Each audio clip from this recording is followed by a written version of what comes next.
गोकुळसाठी भाग्याचा क्षण. मुंबईच्या सिद्धिविनायकाच्या प्रसादासाठी गोकुळच्या तुपाचा वापर.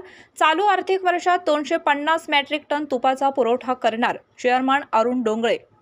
उत्तम प्रतीच्या चवीमुळे महाराष्ट्रातच नव्हे तर देशभर गोकुळच्या दुधाचा आणि दुग्धजन्य पदार्थांचा लौकिक आहे. विशेष म्हणजे आता गोकुळ दूध संघाच्या गाईच्या दुधाचे तूप आता मुंबई प्रभादेवी येथील सिद्धिविनायक गणपती मंदिरातील प्रसादासाठी वापरले जाणार आहे. गाईच्या दुधाचे तूप घेऊन गोकुळचे वाहन मुंबईकडे रवाना झाले. अक्षय तृतीयेच्या मुहूर्तावर गोकुळचे चेअरमन अरुण डोंगळे यांच्या हस्ते वाहनाचे पूजन करण्यात आले. गोकुळ शिरगाव येथील गोकुळच्या प्रधान कार्यालयात हा कार्यक्रम झाला. 1 एप्रिल 2024 ते 31 मार्च 2025 या कालावधीत गोकुळकडून सिद्धिविनायक मंदिरासाठी 250 मेट्रिक टन तुपाचा पुरवठा करण्यात येणार आहे, असे चेअरमन अरुण डोंगळे यांनी सांगितले.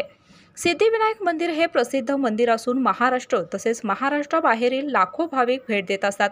त्यांना ट्रस्ट मार्फत प्रसाद दिला जातो. या सिद्धिविनायकाच्या प्रसादात गोकुळचे तूप वापरले जाणार आहे. हे गोकुळचे मोठे भाग्य आहे, अशा भावना चेअरमन अरुण डोंगळे यांनी व्यक्त केल्या.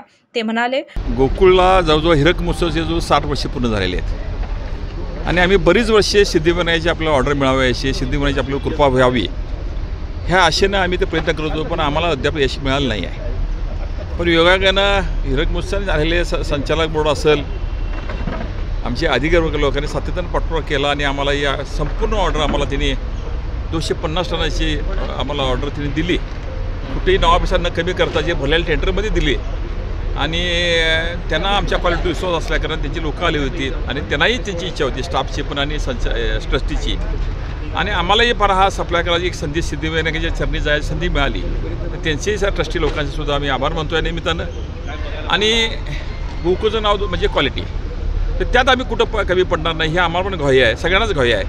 वितरण व्यवस्थित मात्र त्यांच्या मागणी पण पुरवठा व्हावा ना ही मात्र आमच्या संघाची मोठी जबाबदारी. मी योगायोगानं आम्हाला दिवस आजचा चांगला मिळाला.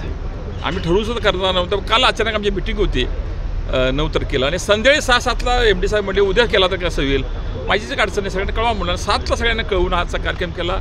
ह्या एवढ्या कमी वेळेतसुद्धा अधिकाऱ्यांनी हे सगळे नियोजन करून चांगल्या पद्धतीने कार्यक्रम पडला. त्यांचंसुद्धा या निमित्तानं मी शुभेच्छा व्यक्त करतो आणि 2 शब्द बोलतो. जय जय महाराष्ट्र. या प्रसंगी संघाचे चेअरमन अरुण डोंगळे, संचालक बाबासाहेब चौगले, अभिजित तायशेटे, अजित नरके, शशिकांत पाटील सुयेकर, संभाजी पाटील, प्रकाश पाटील, सुजित मिंचीकर, कार्यकारी संचालक Yogesh Godbole, board secretary Pradeep Patil, dairy महाव्यवस्थापक अनिल चौधरी, मार्केटिंग महाव्यवस्थापक जगदीश पाटील, व्यवस्थापक प्रशासन रामकृष्ण पाटील, मार्केटिंग व्यवस्थापक हनुमंत पाटील, प्रकाश आडनाईक, हिमांशु कापडिया, लक्ष्मण धनवडे, उपेंद्र चव्हाण, जनसंपर्क अधिकारी सचिन पाटील व इतर अधिकारी उपस्थित होते.